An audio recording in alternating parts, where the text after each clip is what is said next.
السلام علیکم ناظرین، امید کرتی ہوں آپ خیریت سے ہوں گے۔ ایک اور نئے قصے کے ساتھ حاضر ہوں۔ اگر ویڈیو اچھی لگے تو پلیز سبسکرائب کیجیے گا اور بیل آئیکن کو بھی دبا دیجیے گا تاکہ ہر نئی آنے والی ویڈیو کا نوٹیفیکیشن آپ کو ملتا رہے۔ سبق آموز قرآنی قصے۔ غار والوں کا قصہ۔ پیغمبر اسلام حضرت محمد مصطفیٰ صلی اللہ علیہ وآلہ وسلم نے اپنی دل نشین آواز، اپنے رفتار و کردار اور بہترین اخلاق کے ذریعے لوگوں کو توحید اور خدا کی عبادت کی طرف بلایا۔ وہ لوگ جن کی فطرت پاک تھی اور خدا کی تلاش میں تھے، وہ آپ پر ایمان لے آئے اور خدا پرست بن گئے، لیکن جو دین کے دشمن اور بت پرست تھے انہوں نے آپ کی بات نہیں مانی اور ہمیشہ اس کوشش میں رہتے تھے کہ کسی طرح سے آپ کی آواز کو دبا دیا جائے اور توحید کی اس شمع کو بجھا دیا جائے۔ وہ ہمیشہ پیغمبر خدا کی بات جھٹلاتے تھے، ان کے بارے میں افواہیں پھیلاتے اور مسلمان اور دیندار لوگوں کے حوصلے اور جذبے کو پست کرنے کی فکر میں لگے رہتے۔ ہر جگہ یہی کہتے کہ وہ خدا کا رسول نہیں ہے، وہ غیب کی باتوں کو نہیں جانتا، کیونکہ اگر جانتا ہوتا تو ضرور بیان کرتا۔ وہ لوگ سوال پوچھ کر مکے واپس آئے اور حضرت محمد مصطفیٰ صلی اللہ علیہ وسلم کے چچا جناب ابو طالب سے کہا، تمہارے بھتیجے کا کہنا ہے کہ خدا کی طرف سے اس پر وحی نازل ہوتی ہے۔ ہم کچھ سوالات لے کر آئے ہیں، اگر اس نے صحیح جواب دے دیا تو ہم بھی اس کی تائید کریں گے، اور اگر جواب نہ دے سکا تو پہلے کی طرح اس کو جھٹلائیں گے۔ انہوں نے رسول اسلام صلی اللہ علیہ وآلہ وسلم سے 3 سوال کیے، جن میں سے ایک سوال اور اس کا جواب ہم یہاں پیش کر رہے ہیں۔ ان کا سوال یہ تھا کہ وہ جوان جنہوں نے ظالم بادشاہ سے ڈر کر ایک غار میں پناہ لی تھی، ان کی داستان کیا ہے، بیان کریں۔ خدا نے اسی وقت سورہ کہف کو نازل کیا جو ان کے سوال کا جواب تھا۔ اصحاب کہف کی کہانی۔ دقیانوس نے اپنے ظلم و ستم اور فوجی طاقت کے بل بوتے پر بہت بڑی سلطنت حاصل کی اور پھر اپنے لیے بہت ہی عالی شان محل بنوایا۔ غرور اور تکبر کے ساتھ تخت پر بیٹھا اپنے لیے کچھ وزیر اور کچھ محافظ منتخب کیے اور پھر حکومت کرنے لگا۔ کچھ عرصے بعد خدائی کا دعویٰ کرنے لگا اور اپنے دربار والوں سے اور دوسرے تمام لوگوں سے کہا کہ صرف میری اطاعت اور عبادت کرو، اور جو بھی میرے حکم کی مخالفت کرے گا اس کو سخت سزا دوں گا۔ اسی طرح کچھ سال گزرے، یہاں تک کہ ایک دن جب وہ غرور و تکبر میں مست اپنے تخت پر بیٹھا ہوا تھا، ایک آدمی تیزی سے دوڑتا ہوا آیا اور خبر دی، بادشاہ سلامت، ابھی خبر ملی ہے کہ ایک لشکر تیزی سے ہماری طرف حملہ کرنے کے لیے بڑھ رہا ہے اور سرحد پار کر چکا ہے۔ یہ خبر سنتے ہی دقیانوس کے چہرے پر ہوائیاں اڑنے لگیں اور ڈر کے مارے اس کا چہرہ پیلا پڑ گیا۔ یہ دیکھ کر اس کا وزیر اور دربار والے بھی تعجب میں پڑ گئے کہ ابھی تو اس کو خدائی کا دعویٰ تھا، اب کیا ہو گیا ہے؟ اس کا ایک وزیر سوچنے لگا، دقیانوس خدا ہونے کا دعویٰ کرتا ہے اور لوگوں سے کہتا ہے کہ تمام چیزیں میرے قبضے میں ہیں، لیکن وہ خود بھی دوسرے لوگوں کی طرح ایک عام آدمی ہے، کیونکہ وہ بھی کھانے اور پانی کا محتاج ہے، کبھی خوش ہوتا ہے اور کبھی ڈرتا ہے، کبھی جاگتا ہے اور کبھی سو جاتا ہے۔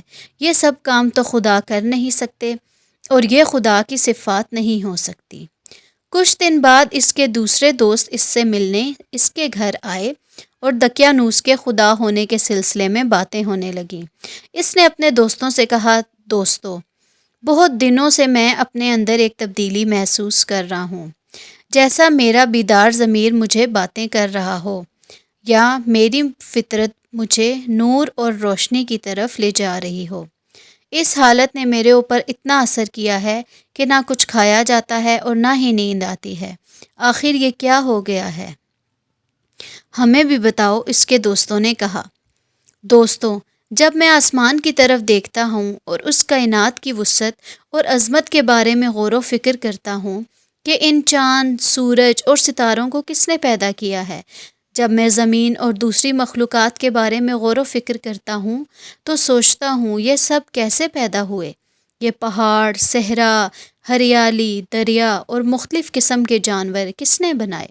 خود یہ انسان کیسے پیدا ہوتا ہے اور پھر کیسے بڑا ہوتا ہے؟ خود ہم کو کس نے پیدا کیا ہے؟ اس کے دوستوں نے پوچھا، پھر تم کس نتیجے پر پہنچے؟ اس نتیجے پہ پہنچا ہوں کہ دقیانوس ایک کمزور اور ناتواں مخلوق ہے۔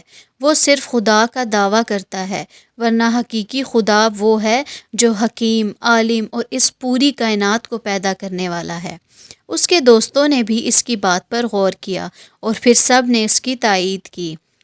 تب انہوں نے طے کیا کہ وہ دقیانوس کے شر سے بچنے کے لیے ہمیں اس شہر سے نکلنا ہوگا، اور آخر کار پورے ارادے کے ساتھ شہر سے باہر نکلے اور ایک بیابان کی طرف چل دیے۔ راستے میں ان کو ایک چرواہا ملا۔ انہوں نے کچھ دیر اس کے پاس آرام کیا اور اس سے باتیں کرنے لگے۔ پھر جب وہ چلنے لگے تو وہ بھی ان کے ساتھ ہو لیا۔ چرواہے کے پیچھے اس کا کتا بھی آ گیا۔ انہوں نے کہا، اس کتے کو اپنے ساتھ کیوں لا رہے ہو؟ وہ ہمارے لیے خطرہ پیدا کر سکتا ہے اور اس کے ذریعے دشمن ہم سے باخبر ہو سکتا ہے۔ انہوں نے بہت کوشش کی کہ کسی طرح کتے کو بھگائیں، لیکن کامیاب نہ ہو سکے۔ پھر چرواہے نے کہا، اسے آنے دو، ہو سکتا ہے یہ ہماری حفاظت کرے۔ وہ مجھ سے مانوس ہے اور میں اسے خاموش کر سکتا ہوں۔ صحراؤں اور پہاڑوں سے گزرتے ہوئے وہ ایک غار کے پاس پہنچے اور سوچا اس میں ذرا چل کر آرام کیا جائے۔ سب لوگ آرام کرنے اور اپنی تھکاوٹ دور کرنے کے لیے لیٹ گئے اور کتا بھی غار کے کنارے سو گیا۔ یہ غار اتنا بڑا تھا اور اس کا دروازہ اس طرح کا تھا کہ جب سورج طلوع ہوتا تو اس کی کرنیں سیدھی اس غار میں پڑتی تھیں، اور جب غروب ہوتا تو تب بھی ایک بار اس میں چمکتا تھا۔ یہ با ایمان اور نیک جوان سالوں تک اسی طرح سوتے رہے۔ جب بیدار ہوئے، یعنی دوبارہ زندہ ہوئے، تو سورج ڈوب رہا تھا، لہٰذا وہ یہ سوچ رہے تھے کہ ہم فقط ایک دن سوئے ہیں۔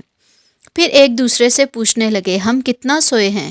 صرف ایک دن، بلکہ اس سے بھی کم۔ وہ بھوکے تھے اور انہیں کھانے کی ضرورت تھی، لہٰذا طے یہ پایا کہ ان میں سے ایک شخص بہت ہی احتیاط سے شہر جائے اور کھانے کے لیے کچھ لے آئے۔ ان میں سے ایک تیار ہوا اور وہ باہر آیا۔ جب باہر آیا تو کیا دیکھتا ہے کہ باہر کا پورا منظر بدل چکا ہے۔ پہاڑوں پر صرف چند سوکھے پیڑ دکھائی دے رہے تھے اور کچھ بھی نہیں۔ جس راستے سے وہ آئے تھے وہ بھی اسے عجیب سا لگا، اور شہر تو بالکل بدل چکا تھا۔ اسے بہت تعجب ہو رہا تھا اور کچھ سمجھ میں نہیں آ رہا تھا کہ آخر کیا ہو گیا ہے۔ روٹی کی دکان پر گیا، چند روٹیاں اٹھائی اور دکاندار کو وہ پیسے دیے جو وہ ساتھ لایا تھا۔ ارے یہ پیسے تو بہت پرانے ہیں، آج کے زمانے کے نہیں، تمہیں ضرور کوئی خزانہ ملا ہے۔ کیا کہہ رہے ہو؟ یہ پیسے میں نے چند دن پہلے ہی اسی شہر سے حاصل کیے ہیں۔ تم جھوٹ بول رہے ہو، تمہیں ضرور کوئی خزانہ ملا ہے اور تم اسے چھپانا چاہتے ہو۔ ایک بھیڑ اکٹھی ہو گئی اور خبر جنگل کی آگ کی طرح پھیل گئی، یہاں تک کہ بادشاہ کے کانوں تک پہنچی۔ اسے بادشاہ کے دربار میں حاضر کیا گیا تاکہ اس سے پوچھ تاچھ کی جائے۔ کیا تم کوئی خزانہ ملا ہے؟ بادشاہ نے سوال کیا۔ نہیں، مجھے کوئی خزانہ نہیں ملا۔ میں جب اس شہر سے نکلا تو لوگ مجبور تھے کہ دقیانوس کی عبادت اور پرستش کریں، اور جب واپس اس شہر میں آیا ہوں تو سب کچھ بدلا ہوا ہے۔ یہ کہانی شاید تم اس لیے گھڑی ہے تاکہ ہم کو بے وقوف بناؤ۔ تمہیں معلوم ہے کہ ہمارے پیغمبر جناب عیسیٰ نے فرمایا ہے کہ اگر کسی کو خزانہ ملے تو اس کا 5واں حصہ اس سے لے لیا جائے اور باقی اسی کے حوالے کیا جائے۔ آخر آپ لوگ میری بات کیوں نہیں مان رہے ہیں؟ میں اسی شہر کا رہنے والا ہوں اور جو کچھ کہہ رہا ہوں حقیقت ہے۔ کیا اس شہر میں تمہارا گھر بھی ہے؟ ہاں ہے، آئیے میں آپ کو اپنا گھر دکھاتا ہوں۔ بادشاہ اور کچھ دوسرے لوگ اس کے ساتھ گئے تاکہ دیکھیں کہ کیا صحیح کہہ رہا ہے۔ یہاں میرا گھر ہے، جی ہاں یہی گھر ہے۔ دروازہ کھٹکھٹایا گیا۔ ایک بوڑھا آدمی دروازہ کھول کے پوچھنے لگا، کون؟ کیا کام ہے؟ بادشاہ نے کہا، اس شخص کا کہنا ہے کہ یہ گھر اس کا ہے اور اس کی کہانی بھی بڑی عجیب و غریب ہے۔ بوڑھے نے اس سے پوچھا کہ کون ہو؟ اس جوان نے اپنا نام بتایا اور گھر کی کچھ نشانیاں بتائیں۔ وہ بوڑھا اس جوان کے قدموں میں گر پڑا اور اس کے ہاتھوں کو چومنے لگا۔ جو نام آپ نے بتایا ہے یہ تو میرے دادا جان کا نام ہے۔ بادشاہ سلامت، یہ سب وہ با ایمان جوان تھے جو ظالم بادشاہ دقیانوس کی حکومت سے بھاگ کر شہر سے باہر چلے گئے تھے۔ یہ سچ کہہ رہے ہیں۔ بادشاہ اور دوسرے لوگ بھی اس جوان کا احترام کرنے لگے۔ پھر یہ طے پایا کہ غار میں چلا جائے تاکہ دوسرے جوانوں کو بھی دیدار کیا جائے۔ سب لوگ غار کی طرف چل پڑے۔ جب غار کے قریب پہنچے تو اس نوجوان نے کہا، ابھی آپ لوگ یہیں ٹھہر جائیں تاکہ میں اپنے دوستوں کو ساری بات بتا سکوں، کیونکہ ان کو نہیں معلوم کہ وہ کتنا سوئے ہیں۔ اگر وہ آپ لوگوں کو دیکھیں گے تو یہی سمجھیں گے کہ دقیانوس کی فوج ہمیں گرفتار کرنے آئی ہے۔ وہ دوستوں کے پاس آیا اور کہا، دوستوں، کیا آپ جانتے ہیں کہ ہم کتنا سوئے ہیں؟ بتا تو دیا کہ 1 دن، بلکہ اس سے بھی کم۔